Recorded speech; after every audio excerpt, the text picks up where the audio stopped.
Hi hello welcome to Shiva studios. 7 అడుగులు నడిచి జీవితాంతం తోడుంటానని ప్రమాణం చేసిన ఓ నవవధువు మొదటి రాత్రే తనలోని రాక్షసిని నిద్రలేపింది. శోభన గదిలోకి వెళ్ళాక ముసుగు తీయాలంటే ఏకంగా 90 లక్షల రూపాయలు అడిగింది. ఇవ్వనన్న పాపానికి భర్తతో పాటు అతని కుటుంబాన్ని ఏకంగా సజీవ దహనం చేయడానికి స్కెచ్ వేసింది. ఇది సినిమా స్టోరీ కాదు, ఉత్తరప్రదేశ్ లోని ఆగ్రాలో జరిగిన రియల్ క్రైమ్ స్టోరీ. గతేడాది ఏప్రిల్ 29 ఆగ్రాకు చెందిన ఒక యువకుడికి కల్పన అనే యువతితో అంగరంగ వైభవంగా జరిగింది. అంత సంతోషంగానే ఉన్నారు. కానీ అసలు కథ ఫస్ట్ నైట్ రోజే మొదలైంది. శోభనం గదిలోకి వెళ్లిన భర్తకు కల్పన ఒక కండిషన్ పెట్టింది. నా మేలి ముసుగు తీయాలంటే 90 లక్షల రూపాయల క్యాష్ నా చేతిలో పెట్టాలని డిమాండ్ చేసింది.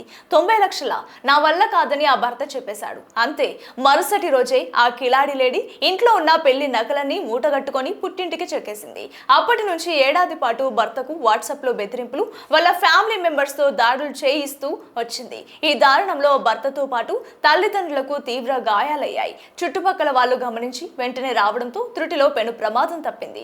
ఈ కేసును పోలీసులు పట్టించుకోకపోవడంతో దెబ్బకు బాధితులు న్యాయం కోసం కోర్టు మెట్లెక్కారు. ఇక కోర్టు ఎంట్రీ ఇచ్చి పోలీసులకు క్లాస్ పీకడంతో అప్పుడు కదిలిన పోలీసులు వధువు కల్పనతో పాటు ఆమె ఫ్యామిలీపై కేసులు నమోదు చేసి దర్యాప్తు చేస్తున్నారు. ఇలాంటి ట్రెండింగ్ అండ్ షాకింగ్ అప్డేట్స్ కోసం మన ఛానల్ ని సబ్స్క్రైబ్ చేయండి.